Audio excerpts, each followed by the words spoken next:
Live at 6.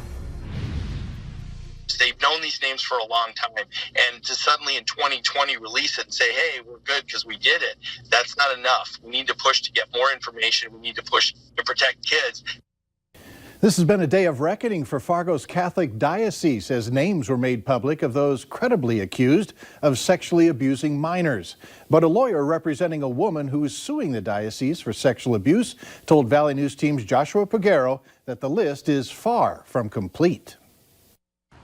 31 church leaders were identified by the Diocese of Fargo with credible allegations of sexually abusing minors. All have either died or are no longer at the diocese. The church declined an on-camera interview, but Bishop John Folda issued a video statement. I first ask forgiveness for the shameful acts of those clergy and religious who caused harm to young people and abused the trust placed in them. 19 of the accused were either priests, deacons, or bishops at Fargo's diocese when the abuse happened. The list shows that most of the abuse happened during the 1970s, with nearly 40 substantiated allegations of sexual abuse involving minors. It's all about protecting future kids and making sure that we don't have groups out there that are still abusing people. Michael Bryant is representing a woman suing the Fargo diocese for sexual assault. He says the diocese left out those who were abused as adults. It's really important that people understand that these lists are their lists. So these are credibly accused that they've found have been credibly accused. And they use a standard higher than most standards out there. Brian says this is far from a complete list. We need to release the files so we can see what's in the files each of these people, so we can get to the bottom of how many survivors there are out there. As for the victims, Bryant says this revelation provides some closure for those who were ignored for years. In Fargo, Joshua Peguero, Valley News Live. We have the names of all the religious leaders accused of sexually assaulting minors on our news app. Just search the VNL app in the App Store to download it for free. For many kids up and down the valley, this was their first day back to classes after the holiday break, and it was pretty decent out there for the most part. Hutch is here now with details on tonight's conditions in your No Wait weather planner. Hutch? Well, temperatures aren't too bad. In fact, they're the story of the day as we have enjoyed some 30s here in both Grand Forks and Fargo. Grand Forks, you're cooling now into the 20s. It's 9 below in the South Pole, Anchorage, Alaska at 11. The warmest of the air in the southern counties as we head into the evening, still holding on to low 30s in Lakes Country and the Southern Valley, while we have 20s up north. We're watching a batch of snow developing with a Alberta Clipper that's going to work its way in our general direction.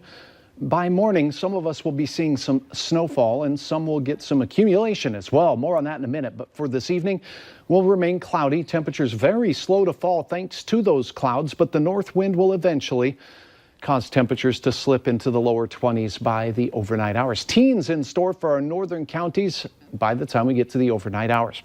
I'll have details on how much snow you can expect to have to sweep or shovel off the driveway, and we'll take a look ahead at the weekend, which promises a little bit of weather whiplash as well, Mike, here in a few minutes. Intriguing. Thanks. Yes. Charges are pending for a man accused of shooting a woman in the head early New Year's morning in rural Badger, Minnesota. 56-year-old Angelo Borison is currently being held on second-degree murder in the Roseau County Jail. Investigators aren't releasing the name of the victim until next of kin has been notified.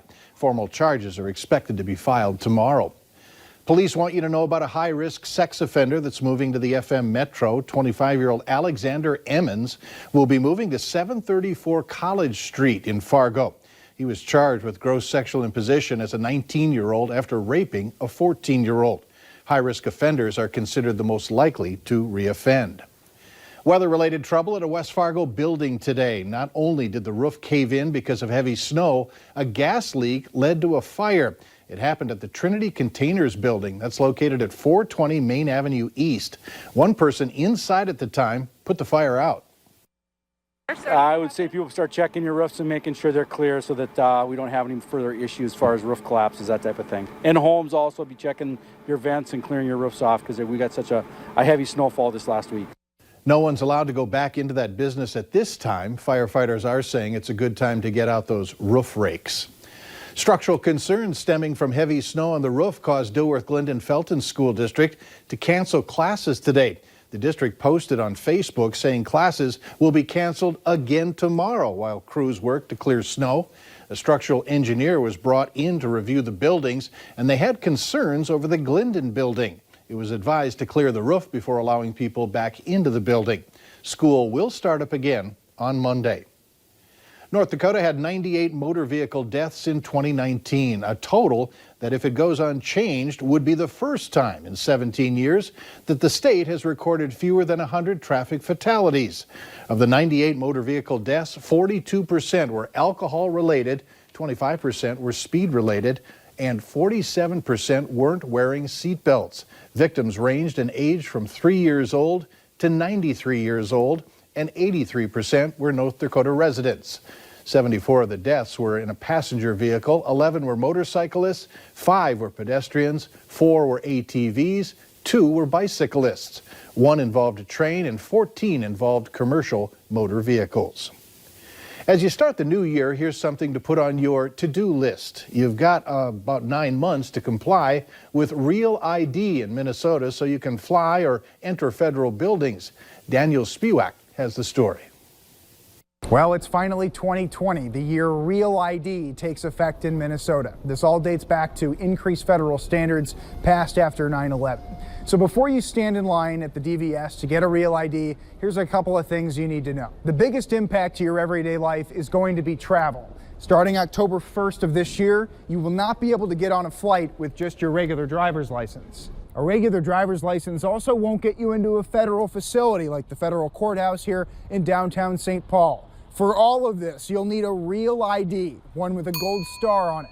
To apply for one, you'll need to bring documents proving your identity, date of birth, and legal status, your social security number, and Minnesota residency. After you apply for a Real ID, be prepared to wait at least a month, if not longer. You can also get an enhanced ID that would double as a passport at border crossings.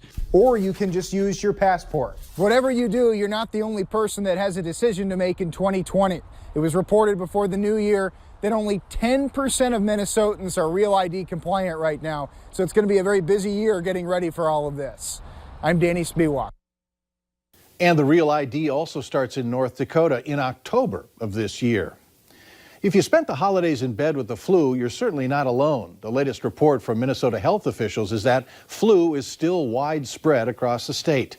117 people were hospitalized last week, bringing the total to 505 hospitalizations so far this flu season. Minnesota has seen 8 deaths so far, while North Dakota had no reported deaths. Also in North Dakota, the flu remains regional, with most cases being reported in Cass County. North Dakota saw 10 hospitalizations last week, bringing the total to 43 overall. Later on Valley News Live at 6, the tobacco age has been raised to 21. Why it took some businesses by surprise. And some snow is on the way for the valley. We'll time it all out and let you know how much you'll be shoveling as we begin our Friday, coming up next.